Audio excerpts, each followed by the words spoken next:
जय हिंद साथियों, स्वागत है आपका अपने यूट्यूब चैनल पर। साथियों, आज हम इस वीडियो में उत्तर प्रदेश पुलिस एग्जाम के लिए एक महत्वपूर्ण प्रैक्टिस सेट लेकर आए हैं। आज के जो क्वेश्चन होने वाले हैं सभी क्वेश्चन आपके गोल्डन साबित होने वाले हैं।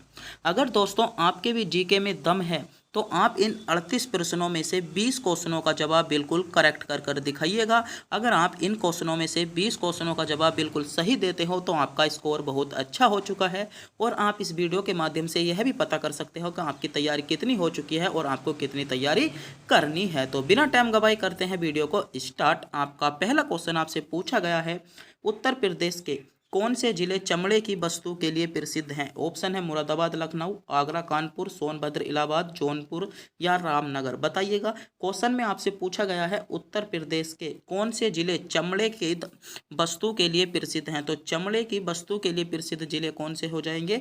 आपके आगरा और कानपुर आपका बिल्कुल करेक्ट जवाब हो जाता है। आगरा और कानपुर आपके चमड़े की वस्तु के लिए प्रसिद्ध जिले हैं। तो बे विकल्प के साथ आपका बिल्कुल करेक्ट जवाब होगा। मेरे प्यारे साथियों, आज का प्रत्येक क्वेश्चन आपके लिए सेलेक्टेड क्वेश्चन होने वाला है, तो वीडियो को ध्यान से देखिएगा। प्रत्येक क्वेश्चन पर सोचिएगा, समझिएगा, विचार कीजिएगा और अपने कमेंट बॉक्स में भी अपने उत्तर को बता दीजिएगा। और अभी तक हमारे चैनल पर नए हो, चैनल को सब्सक्राइब नहीं किया है तो चैनल को सब्सक्राइब और वीडियो को भी लाइक जरूर कर दीजिएगा। अगला क्वेश्चन आपसे पूछा गया है, जनगणना 2011 के अनुसार उत्तर प्रदेश का सर्वाधिक साक्षरता वाला जिला कौन सा था? गौतम बुद्ध नगर, गाजियाबाद, कानपुर या वाराणसी। बताइएगा। आपसे क्वेश्चन में पूछा गया है 2011 की जनगणना के अनुसार उत्तर प्रदेश का सबसे साक्षरता वाला जो जिला था कौन सा था? तो गौतम बुद्ध नगर था। ए विकल्प की ओर जा रहे सभी बच्चों का जवाब बिल्कुल करेक्ट जवाब हो जाएगा। बात करते हैं दूसरे स्थान पर, तो दूसरे स्थान पर आपका कानपुर था। दूसरे स्थान पर जो था वह आपका कानपुर था। प्रथम स्थान पर आपका गौतम बुद्ध था। और जो सबसे न्यूनतम साक्षरता दर थी वह किस जिले की थी? तो आपकी श्रावस्ती की। किसकी थी? श्रावस्ती की सबसे न्यूनतम क्या थी? आपकी साक्षरता दर थी। तो इन तीन क्वेश्चनों को भी आप इनके साथ साथ याद कर सकते हो। है विश्व व्यापार संगठन WTO का मुख्यालय कहाँ पर है? ऑप्शन है वाशिंगटन DC में, जिनेवा में, मॉस्को में या लंदन में। तो क्वेश्चन में आपसे पूछा गया है, बताइएगा, सोचिएगा, समझिएगा। WTO मतलब विश्व व्यापार संगठन। तो विश्व व्यापार जो संगठन है वह आपका कहाँ पर है? जिनेवा में है। बात करते हैं वर्तमान में विश्व व्यापार संगठन में कुल कितने सदस्य हैं? तो वर्तमान में जो विश्व व्यापार संगठन में कुल सदस्य हैं आपके 164 सदस्य हैं। और जो इसका अध्यक्ष है विश्व व्यापार संगठन का, जो आपका अध्यक्ष हो जाएगा तो वे हो जाएंगे आपकी नाइजीरिया की नंगोजी ओकोजो ई बेला। ओकोजो ई बेला क्या हो जाएंगी? विश्व व्यापार संगठन की आपकी अध्यक्ष हो जाएगी। और वर्तमान में कुल इसमें 164 सदस्य आपके हो जाएंगे। तो क्वेश्चन में आपसे पूछा गया था विश्व व्यापार संगठन का मुख्यालय, तो आपका जिनेवा बी विकल्प के साथ बिल्कुल करेक्ट जवाब हो जाएगा। अगले क्वेश्चन पर पढ़ते हैं। अगला क्वेश्चन आपसे पूछा गया है, निम्नलिखित में से कौन सा हड़प्पा का स्थल नहीं है? तो आपको बताना होगा हड़प्पा का स्थल आपका कौन सा नहीं है। विकल्प आपके सामने है। तो हड़प्पा का जो स्थल नहीं है वह आपका चिराद नहीं है। चिराद नहीं है। चिराद कहाँ का है? तो चिराद आपका यहाँ पर बिहार में स्थित एक स्थान है जहाँ पर जो नवपाषाण काल था, नवपाषाण काल में आपके हीरे के सींग के निर्मित उपकरण मिले थे। कहाँ से? चिराद से। तो डी विकल्प इसमें आपका बिल्कुल करेक्ट जवाब होगा। अगला क्वेश्चन आपसे पूछा गया है, संविधान के अनुसार राज्य के कितने अंग हैं? ऑप्शन है 2 अंग हैं, 3 अंग हैं, 4 अंग हैं या 5 अंग हैं। तो बताइएगा, संविधान के अनुसार राज्य के कितने अंग हैं? तो संविधान के अनुसार जो राज्य के अंग हैं वह आपके 3 अंग हैं। बात कर लेते हैं, जब 3 अंग हैं तो वे 3 अंग कौन कौन से हैं? तो उन तीनों अंगों को देखते हैं। तो पहला कौन सा है आपका? पहला जो अंग हो जाता है वह आपका है व्यय स्थापिका। क्या हो जाएगा? व्यय स्थापिका आपका पहला अंग हो जाएगा। दूसरा अंग हो जाता है आपका राज्य का कार्यपालिका। दूसरा अंग क्या हो जाता है आपका? दूसरा अंग हो जाएगा कार्यपालिका। और तीसरा अंग हो जाता है आपका न्यायपालिका। तो राज्य के आपसे क्वेश्चन में पूछा गया था संविधान के अनुसार राज्य के कितने अंग होते हैं? तो संविधान के अनुसार राज्य के 3 अंग हैं। पहला हो जाएगा आपका व्यवस्थापिका, दूसरा हो जाएगा कार्यपालिका और तीसरा आपका न्यायपालिका। इसमें आपका बिल्कुल करेक्ट जवाब होगा। अगला क्वेश्चन आपसे पूछा गया है, कौन सा देश भारत का पड़ोसी नहीं है? ऑप्शन है इंडोनेशिया, भूटान, नेपाल, म्यांमार। तो बताइएगा भारत का पड़ोसी देश इनमें से कौन सा देश नहीं है, क्वेश्चन में आपसे पूछा गया है। महत्वपूर्ण क्वेश्चन है, बहुत ज़्यादा क्वेश्चन पूछा जा सकता है। तो इनमें से जो भारत का पड़ोसी देश नहीं है, कौन सा नहीं है, तो इंडोनेशिया आपका भारत का पड़ोसी देश नहीं होता है। तो ए विकल्प इसमें आपका सही जवाब हो जाएगा। बात कर लेते हैं भारत के कुल जो पड़ोसी देश हैं वे कितने हैं, तो भारत के कुल पड़ोसी देश आपके 7 हैं। तो बात करते हैं 7 के बारे में। तो पहला हो जाएगा आपका पाकिस्तान, दूसरा हो जाता है आपका चीन, तीसरा हो जाएगा नेपाल, चौथा हो जाएगा भूटान, पांचवा हो जाता है म्यांमार, छठा हो जाएगा अफगानिस्तान और सातवां जो हो जाता है आपका हो जाएगा बांग्लादेश। तो जो भारत के पड़ोसी देश हैं वे आपके कितने हैं, 7 हैं +1। +1 क्या है, जो आपका हो जाता है श्रीलंका, वह आपका स्थल विरुद्ध देश है जो किसके साथ लगा है, समुद्र के साथ लगा है। तो +1 आपका इसे भी कैटेगरी में रख लेते हैं। अगला क्वेश्चन आपसे पूछा गया है, अपने शासन के दौरान अंग्रेज किसानों को बंगाल में उगाने के लिए मजबूर करते थे। तो जब अंग्रेजों का शासन चल रहा था तो जो बंगाल के किसान थे उनको उगाने के लिए क्या करते थे, मजबूर करते थे। ऑप्शन है जूट उगाने के लिए, चाय उगाने के लिए, गन्ना उगाने के लिए या गेहूं उगाने के लिए। तो बताइएगा किसे उगाने के लिए मजबूर करते थे, तो इसमें आपका सही जवाब हो जाएगा जूट उगाने के लिए मजबूर करते थे। तो इसमें जो आपका सही जवाब होगा ए विकल्प के साथ बिल्कुल करेक्ट जवाब आपका निकल कर आता है। पढ़ते हैं अगले क्वेश्चन पर। अगले क्वेश्चन आपसे पूछा गया है, आपको बताना होगा यहाँ पर क्या आएगा, के नेतृत्व में मंगोलों ने 1219 में उत्तर पूर्वी ईरान में ट्रांस ओक्सियान का हमला किया था। तो किसके नेतृत्व में किया था, ऑप्शन है तैमूर लंग के, नादिर शाह के, अहमद शाह अब्दाली के या चंगेज खां के। तो बताइएगा इसमें आपका सही जवाब क्या हो जाएगा। इसमें जो आपका सही जवाब हो जाता है चंगेज खां के नेतृत्व में। चंगेज खां के नेतृत्व में मंगोलों ने जो आपका 1219 में उत्तरी ईरान पर क्या कर दिया था, हमला कर दिया था। बात करते हैं इस समय भारत में किसका शासन चल रहा था, क्वेश्चन आपसे पूछा जा सकता है क्योंकि महत्वपूर्ण क्वेश्चन है। यहाँ से क्वेश्चन पूछा जा सकता है कि 1200 में जिस टाइम पर हमला किया गया था उस टाइम पर भारत में किसका शासन चल रहा था। तो उस टाइम पर भारत में जो शासन चल रहा था वह आपका शासन चल रहा था इल्तुतमिश का। किसका शासन चल रहा था, इल्तुतमिश का शासन चल रहा था। तो इसमें इल्तुतमिश आपसे क्वेश्चन में पूछा जा सकता है। अगला क्वेश्चन आपसे पूछा गया है, शक्ति का एसआई मात्रक होता है। ऑप्शन है बॉयल, वाट, न्यूटन या पास्कल। तो बताइएगा शक्ति का इकाई मात्रक आपसे पूछा गया है कि शक्ति का एसआई मात्रक क्या होता है। तो जो आपका शक्ति का एसआई मात्रक क्या होता है, सोचिएगा समझिएगा बताइएगा, क्योंकि 20 क्वेश्चनों का आपको टारगेट दिया गया है। 20 क्वेश्चनों का आपको टारगेट दिया है, आपको बताना होगा शक्ति का एसआई मात्रक क्या होता है। तो शक्ति का जो एसआई मात्रक होता है क्या होता है, वाट आपका शक्ति का एसआई मात्रक होता है। किसका होता है, शक्ति का एसआई मात्रक होता है। बात कर लेते हैं न्यूटन की। तो न्यूटन किसका मात्रक होता है, तो न्यूटन जो आपका एसआई मात्रक होता है बल का होता है। और पास्कल जो आपका एसआई मात्रक होता है वह आपका दाब का होता है। तो तीनों क्वेश्चन पर आप ध्यान रखेंगे, ये आपका किसी का मात्रक नहीं होता। तो शक्ति का मात्रक आपका वाट होता है, बल का मात्रक न्यूटन होता है और दाब का मात्रक आपका क्या होता है, पास्कल हो जाता है। अगले क्वेश्चन पर बढ़ते हैं। अगला क्वेश्चन आपसे क्या पूछा गया है।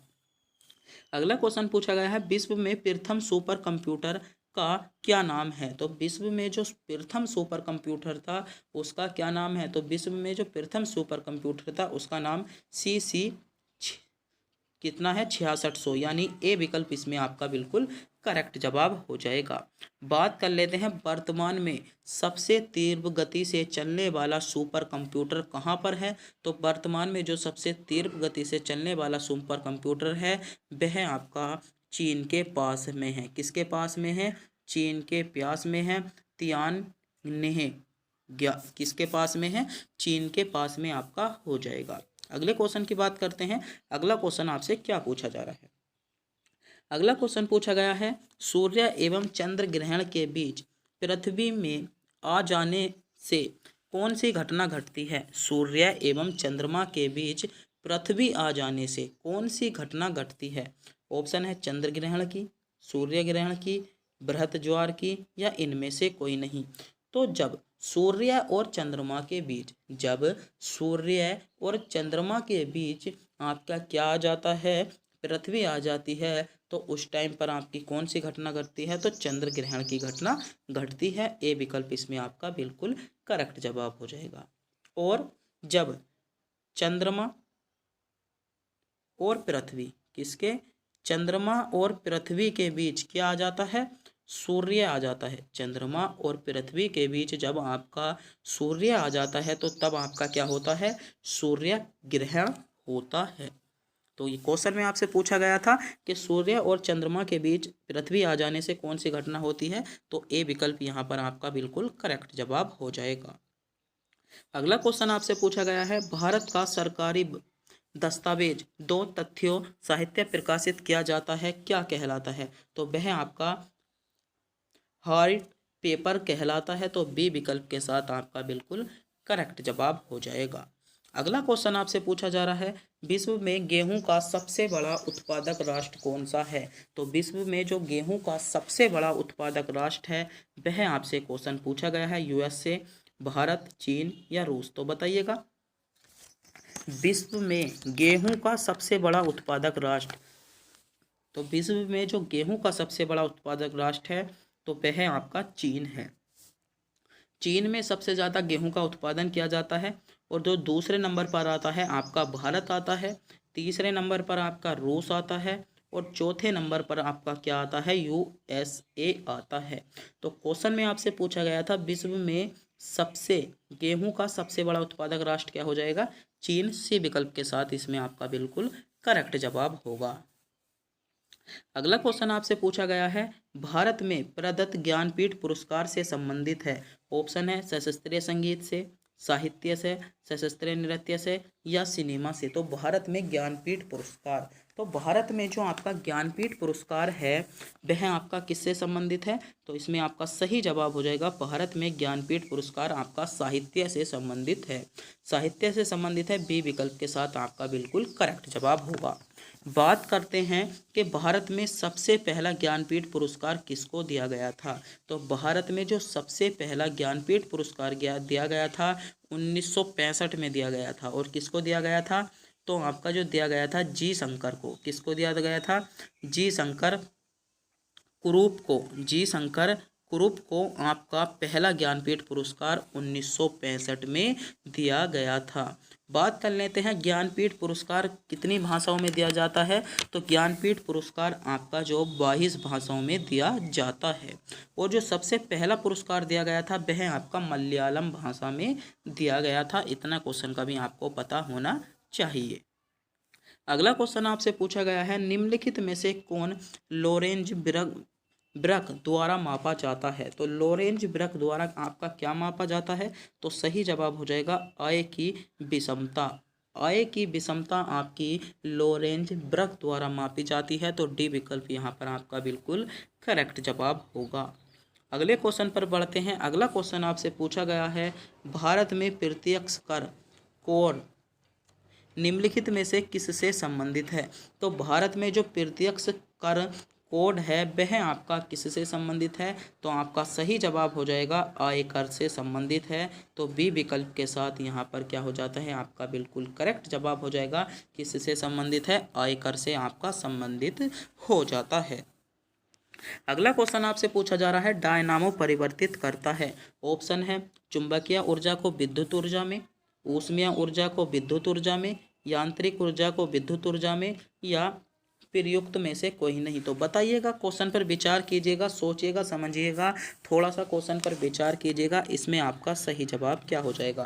क्वेश्चन में पूछा गया है डायनेमो परिवर्तित करता है। तो डायनेमो परिवर्तित क्या करता है, तो डायनेमो आपका यांत्रिक ऊर्जा को विद्युत ऊर्जा में परिवर्तित करता है। किसे करता है, यांत्रिक ऊर्जा को विद्युत ऊर्जा में परिवर्तित करता है। सी विकल्प के साथ आपका बिल्कुल करेक्ट जवाब होगा। और एक क्वेश्चन आपसे यह भी पूछ लिया जाता है, डायनेमो किसके सिद्धांत पर कार्य करता है, तो डायनेमो जो सिद्धांत पर कार्य करता है, चुंबकीय प्रेरण सिद्धांत पर कार्य करता है। कौन से पर कार्य करता है, चुंबकीय प्रेरण सिद्धांत पर आपका कार्य करता है। क्वेश्चन में आपसे क्या पूछा गया था, डायनेमो परिवर्तित करता है, तो आपका सही जवाब हो जाएगा यांत्रिक ऊर्जा को विद्युत ऊर्जा में परिवर्तित करता है। सी विकल्प के साथ आपका बिल्कुल इसमें सही जवाब हो जाता है। अगला क्वेश्चन आपसे पूछा गया है, निम्नलिखित नदियों में से किस नदी का उद्गम नेपाल में और वह गंगा नदी में आकर मिलती है? ऑप्शन है कोसी नदी का, झेलम नदी का, चिनाब नदी का, रावी नदी का। तो आपको ऐसी नदी बतानी होगा जिसका आपका उद्गम हुआ है आपका नेपाल से हुआ है और बाद में गंगा नदी में आकर मिल जाती है। तो कौन सी नदी हो जाएगी? तो कोसी नदी का उद्गम आपका किससे हुआ है? नेपाल से हुआ है। ए विकल्प इसमें आपका बिल्कुल करेक्ट जवाब हो जाएगा। कोसी नदी का जो हुआ है उद्गम नेपाल से हुआ है और बाद में आकर गंगा नदी पर मिल जाती है। और कोसी नदी से संबंधित एक बहुत ज़्यादा महत्वपूर्ण क्वेश्चन बनकर आता है जो बार बार एग्जामों में पूछा जाता है कि किस नदी को बिहार का शोक कहा जाता है? तो जो बिहार का शोक कहा जाता है वह किस नदी को कहा जाता है? तो कोसी नदी को आपको बिहार का शोक कहा जाता है। किस नदी को? कोसी नदी को ही बिहार का शोक कहा जाता है। यह क्वेश्चन भी बहुत ज़्यादा पूछा जाता है, आपको इसका पता होना चाहिए। अगला क्वेश्चन आपसे पूछा गया है, उत्तर प्रदेश राज्य में नगर पालिका के गठन हेतु किस नगर की जनसंख्या कम से कम कितनी होनी चाहिए? क्वेश्चन को ध्यान से पढ़िएगा। क्वेश्चन में आपसे पूछा गया है उत्तर प्रदेश राज्य में नगर पालिका का गठन अगर हम करना चाहते हैं तो उस नगर की जो जनसंख्या कम से कम कितनी होनी चाहिए? ऑप्शन है 1,00,000, 50,000, 40,000 या 25,000। तो बताइएगा, अगर हम नगर पालिका का गठन करना चाहते हैं तो जो नगर है उसकी जनसंख्या कितनी होनी चाहिए? तो उसकी जनसंख्या आपकी कितनी होनी चाहिए? 40,000 होनी चाहिए। सी विकल्प आपका बिल्कुल करेक्ट जवाब हो जाएगा। और एक क्वेश्चन आपका नगर पालिका से संबंधित बहुत महत्वपूर्ण क्वेश्चन पूछा जाता है पॉलिटी में, जो हर एग्जाम में आपको मिल जाएगा और लगभग स्टेट लेवल के जो आपके पीसीएस लेवल के एग्जाम है उनमें बहुत ज़्यादा क्वेश्चन पूछा जाता है। नगर पालिका का जिक्र कौन सी अनुसूची में है? तो नगर पालिका का जो जिक्र है वह आपका 12वीं अनुसूची में है, जिसमें कितने विषय हैं? आपके हो जाएंगे 18 विषय हैं।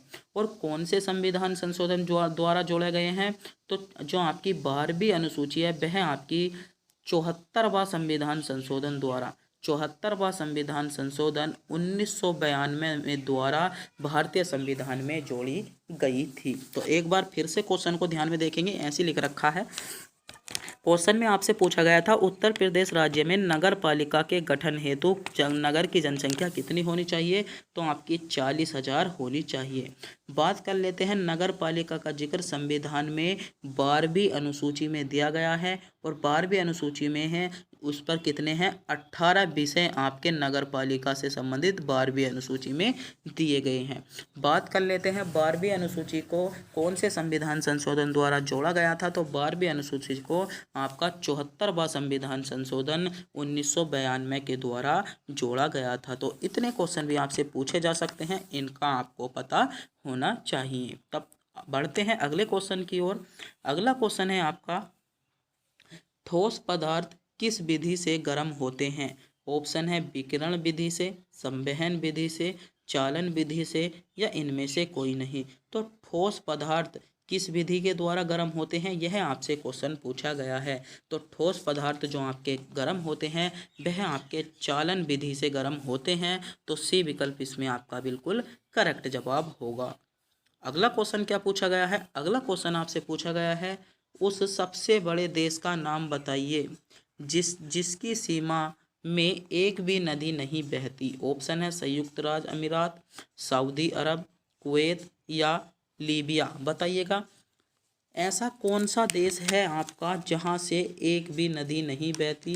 तो ऐसा जो आपका देश आ जाता है सऊदी अरब आ जाता है। सऊदी अरब बी विकल्प के साथ आपका बिल्कुल करेक्ट जवाब होगा।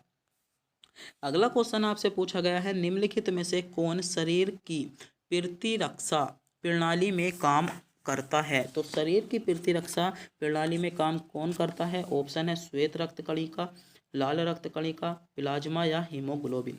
तो बताइएगा, तो इसमें जो आपका सही जवाब हो जाएगा वह हो जाता है, इसमें आपका श्वेत रक्त कणिका आपका क्या हो जाएगा, बिल्कुल करेक्ट जवाब होगा, जो शरीर की प्रतिरक्षा प्रणाली में काम करता है। क्वेश्चन में आपसे पूछा जा सकता है रक्त का रक्षक किसे कहा जाता है, तो रक्त का रक्षक भी आपका श्वेत रक्त कणिका को कहा जाता है। ए विकल्प के साथ आपका बिल्कुल करेक्ट जवाब होगा। अगला क्वेश्चन आपसे पूछा गया है, केंद्रीय मंत्रिपरिषद किसके प्रति उत्तरदायी होता है। ऑप्शन है आपके प्रधानमंत्री के, लोकसभा अध्यक्ष के, लोकसभा के और उपयुक्त में से कोई नहीं। तो केंद्रीय मंत्री परिषद किसके प्रति उत्तरदायी होता है, तो इसमें आपका सही जवाब हो जाएगा लोकसभा के प्रति उत्तरदायी होता है। तो सी विकल्प के साथ इसमें आपका बिल्कुल करेक्ट जवाब हो जाता है। एक क्वेश्चन आपसे, जब लोकसभा का जिक्र आ गया है तो यूपी में लोकसभा की कितने सीटें होती हैं, तो यूपी में जो लोकसभा की 80 सीटें होती हैं और राज्यसभा की 31 सीटें आपकी होती हैं। अगला क्वेश्चन है, पुस्तक फंगी एंड प्लांट्स डिसीजेस के लेखक कौन हैं, तो डिसीज के जो लेखक हो जाएंगे डॉक्टर बी मुंडूकर। बी विकल्प के साथ आपका बिल्कुल करेक्ट जवाब हो जाएगा। अगला क्वेश्चन आपसे पूछा गया है, असहयोग आंदोलन कब वापस ले लिया गया। ऑप्शन है फरवरी 1922 में, मार्च 1926 में, मई 1929 में या सितंबर 1925 में। बताइएगा असहयोग आंदोलन, तो असहयोग जो आंदोलन था वह आपका कब वापस ले लिया गया था, तो फरवरी 1922 को। फरवरी 1922 को जो आपकी करेक्ट डेट थी 12 फरवरी 1922 को असहयोग आंदोलन को वापस ले लिया था। बात करते हैं असहयोग आंदोलन को वापस क्यों कर लिया गया, तो असहयोग आंदोलन को जो आपकी गोरखपुर में चोरी चोरा घटना हुई थी, चोरी चोरा घटना के कारण कब, जो आपकी 4 फरवरी को, कब 4 फरवरी 1922 को आपकी क्या हो गई थी, चोरी चोरा आपका कांड हो गया था, जिसके कारण असहयोग आंदोलन को 12 फरवरी 1922 को वापस ले लिया गया। अगला क्वेश्चन आपसे पूछा गया है, अंग्रेजों ने भारत में व्यापार करने के लिए कौन सी कंपनी का निर्माण किया। तो आपसे क्वेश्चन में पूछा गया है, महत्वपूर्ण क्वेश्चन है, सोचिएगा समझिएगा, क्वेश्चन पर विचार कीजिएगा और कमेंट बॉक्स में बताइएगा। अंग्रेजों ने भारत में व्यापार करने के लिए कौन सी कंपनी का निर्माण किया था, तो कौन सी कंपनी का निर्माण किया था, आपका सही जवाब हो जाएगा ईस्ट इंडिया कंपनी का निर्माण किया था। अंग्रेजों ने भारत में व्यापार करने के लिए ईस्ट इंडिया कंपनी का व्यापार किया था। कभी कभी क्वेश्चन आपसे पूछ लिया जाता है कि ईस्ट इंडिया कंपनी ने अपना पहला कारखाना या अपनी पहली कंपनी कहाँ पर खोली थी, तो पहली कंपनी आपकी जो खोली थी वह आपकी सूरत में खोली थी। कहाँ पर खोली थी, पहली कंपनी आपकी ईस्ट इंडिया कंपनी ने क्या कहाँ पर खोल दी थी, सूरत में खोली थी। और कब खोली थी, 1608 में खोली थी। कब खोली थी, 1608 में आपकी ईस्ट इंडिया कंपनी ने पहली कंपनी आपकी सूरत में खोल दी थी। आगे बढ़ते हैं, आगे आपसे पूछा गया है, लोकसभा में सदस्यों द्वारा निजी विधेयक पेश करने की सूचना अवधि क्या है। तो लोकसभा में सदस्यों द्वारा निजी विधेयक जो पेश करने की अवधि है वह आपकी कितनी है, 1 माह की है। ए विकल्प आपका बिल्कुल करेक्ट जवाब होगा। अगला क्वेश्चन पूछा गया है, ओजोन परत निम्नलिखित में से किसके नष्ट करती है, तो CFC इसमें ए विकल्प के साथ आपका सही जवाब होगा।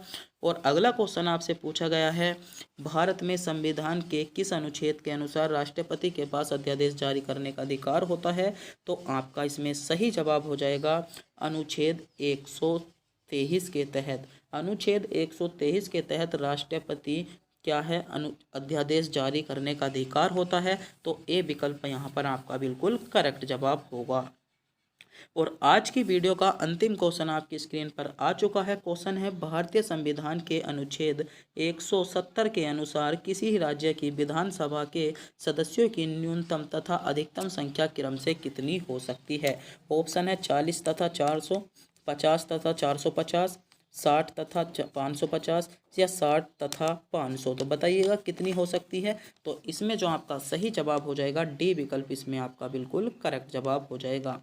जबकि यहाँ पर 2 राज्य आपके अपवाद के रूप में आते हैं। पहला हो जाएगा आपका गोवा, जिसमें जो न्यूनतम संख्या है वह आपकी 40 है, और दूसरा आ जाता है आपका सिक्किम, सिक्किम में कितनी है? सिक्किम में जो आपकी न्यूनतम संख्या है वह आपकी 32 हो जाएगी। तो मेरे प्यारे दोस्तों, आज हमने उत्तर प्रदेश पुलिस री एग्जाम के लिए एक 38 महत्वपूर्ण क्वेश्चनों का प्रैक्टिस सेट कराया है। अगर आपने इन 38 के 38 क्वेश्चनों को कवर करा है तो आपको लगभग 5 से 6 क्वेश्चन आपको एग्जाम में सीधे देखने को मिलने वाले हैं। तो मेरे दोस्तों, जो आज की वीडियो में आपको टारगेट दिया था 20 क्वेश्चनों का, तो बताइएगा कितने ऐसे स्टूडेंट हैं जिनके इन 38 क्वेश्चनों में से 20 क्वेश्चन सही हैं। अगर आपके भी 20 क्वेश्चन सही हैं तो आपका स्कोर बहुत अच्छा हो चुका है और आपको थोड़े रिवीजन करने की और ज़रूरत है। आप जीके जीएस के पर इतना गौर नहीं दे सकते अगर आपने इनमें से 20 क्वेश्चनों को सही किया है। तो अगर मेरे प्यारे दोस्तों आपको भी वीडियो अच्छी लगी हो तो वीडियो को लाइक और हमारे चैनल को सब्सक्राइब जरूर कर दीजिएगा और अपने दोस्तों के पास वीडियो को शेयर जरूर कर दें। और अगर आप इस पूरे प्रैक्टिस सेट को पीडीएफ के रूप में प्राप्त करना चाहते हो तो उसका लिंक आपको वीडियो के डिस्क्रिप्शन में मिल जाएगा। वहां से जाकर आप पूरे प्रैक्टिस सेट को डाउनलोड कर सकते हो और अपना किसी भी कैफ़े पर निकल जाकर आप इस पूरे प्रैक्टिस सेट को निकलवा सकते हो और दोबारा से इस प्रैक्टिस सेट को लगा सकते हो। तो जिसका लिंक आपको वीडियो के डिस्क्रिप्शन में मिल जाएगा, वरना आप हमारे टेलीग्राम चैनल को भी ज्वाइन कर सकते हो जहां पर रोज़ हम MCQ क्वेश्चन कवर कराते हैं। आप अगर हमारे टेलीग्राम चैनल को ज्वाइन करते हो तो वहां पर आपका लेवल और भी अच्छा होगा, जहां पर आपको जीके जीएस के बहुत ज़्यादा क्वेश्चन देखने को मिलते हैं। यहाँ तक कि हिंदी के क्वेश्चन भी हम आपको अपने टेलीग्राम चैनल पर कवर कराते हैं, वो आपको MCQs के रूप में देखने को मिलते हैं। जैसे आप टेस्ट देते हो तो टेस्ट के रूप में आपको क्वेश्चन देखने को मिलते हैं। तो हमारे चैनल को सब्सक्राइब कीजिएगा और टेलीग्राम चैनल को ज्वाइन जरूर कर लीजिएगा और अपने दोस्तों के पास भी वीडियो को शेयर जरूर कर दें। प्लीज़ चैनल को सब्सक्राइब करना ना भूलें। तब तक के लिए मिलते हैं फिर से एक नए प्रैक्टिस सेट में।